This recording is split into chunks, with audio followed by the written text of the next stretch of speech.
Top Floor is written and directed by Jeremy Minu. It stars Justine Washburger as Julia and Akil Wingate as the operator. You may know Justine Washburger, who played in the Insurgent and Divergent movies in 2014 and 2015 as Lauren. Top Floor tells the story of Julia, who is a widely popular social media influencer with millions of followers and evidently leads a perfect life, so to speak, or so we think. After a car accident with her fiance, she loses consciousness, only to be waken up in an empty elevator. And she's completely cut off from the outside world. No phone service, nothing at all. But then she presses a button for the operator, and then things start happening and things start getting really, really interesting. She's hoping for help, but instead of help, a mysterious voice responds, who we find out that this is the very person who trapped her there. He reveals that he's drugged her and is now in complete control of the entire situation and holds her fate in his hands. She's told that she must answer a series of questions truthfully. Each honest answer will bring her closer to escape and reaching the top floor. If she answers incorrectly, the elevator keeps going down. Only one thing is certain, of course, it's death. Now, the film blends many elements of psychological thrillers that we know and love of certain films. This has a feeling of the intensity of Saw, where it's the games, but then it's one setting, it's one character, while Saw had many different aspects of different people playing different games, trying to escape death. This film also has the feeling of Phone Booth that starred Colin Farrell, which I absolutely love, and it's been a long time since a film had a one-setting aspect to it where it had that psychological feeling and just had that tension of unnervedness. Now, I'm a fan of those films, and Top Floor, as I stated, taps into the same fear and paranoia that makes those films worth watching and worthwhile, and that we've known and come to love.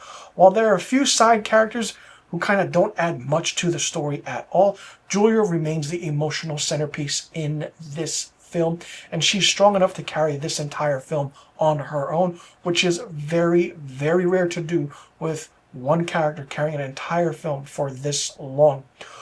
What makes Top Floor particularly engaging is how it uses the concept of being a social media influencer and the aspect of how we live in this pop culture realm of everything's on your phone. We have to do certain things, but her success online is kind of marred and becomes the basis of her interrogation and kind of figure out, okay, she doesn't lead that perfect lifestyle, but what lifestyle does she leave, and what secrets is she holding that we slowly start to unravel ourselves as we're watching this movie. I found myself drawn in wanting to know more about who she was, who she wronged, why was she in this situation and this predicament, what's the aspect of the operator. The film doesn't treat this as a gimmick on her fame. It explores how quickly online stardom can actually rise so fast, but then it takes a dark turn when something happens in your life and then everyone knows about it. Interestingly, the villain, the so-called, I will say, the operator, is kind of a sinister character that we really don't know much about, and the presence of him looms over the entire film, which is really good. Despite what I initially expected with this movie, from a low-budget single-location film, Top Floor is impressively shot, with the aspect of how it doesn't rely slowly on security camera style visuals, where I would thought we were only getting the film through the security camera, where we're just watching her in the computer. No, we're front and center. The blocking is great. Its framing is done right. The lighting in the elevator is really good. And we just have that essence of, we get full scenes inside the elevator that are very clean and tense, and it's actually visually engaging, which I didn't expect at all. What I enjoyed, and what a thriller kind of, I will say, horror film works for me like this, is the claustrophobic setting that plays into the tension so perfectly and masterfully that if you're in an elevator with so many people, you have that claustrophobic feeling, and one little jolt, things can get crazy. You really feel for Julia's panic as her grip on the entire situation slowly goes away and starts to slip out of her hands. She thinks she has the upper hand, and then bam, something happens. And just when you think the movie might run out of steam, it delivers a twist ending that I didn't expect at all, which really, really surprised me, because it completely reevaluates the entire story from the beginning as well. And the payoff is smart, it's unexpected, it's jaw-dropping, and most importantly, it's very different than what you would think the twist ending is and who is behind everything. The final moments kind of elevate this film to something that many thrillers attempt but few can actually achieve, especially with how it's done.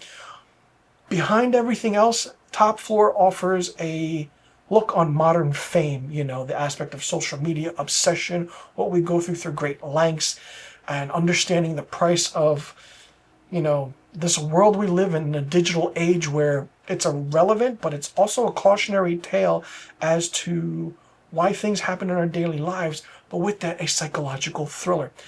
It's only an hour and 14 minutes long. The film is tight, it's fast-paced. You think it might slow down, but no, something happens, and it doesn't overstay the aspect and the boundary of this scene goes on for too long and it cuts out. It doesn't do that at all.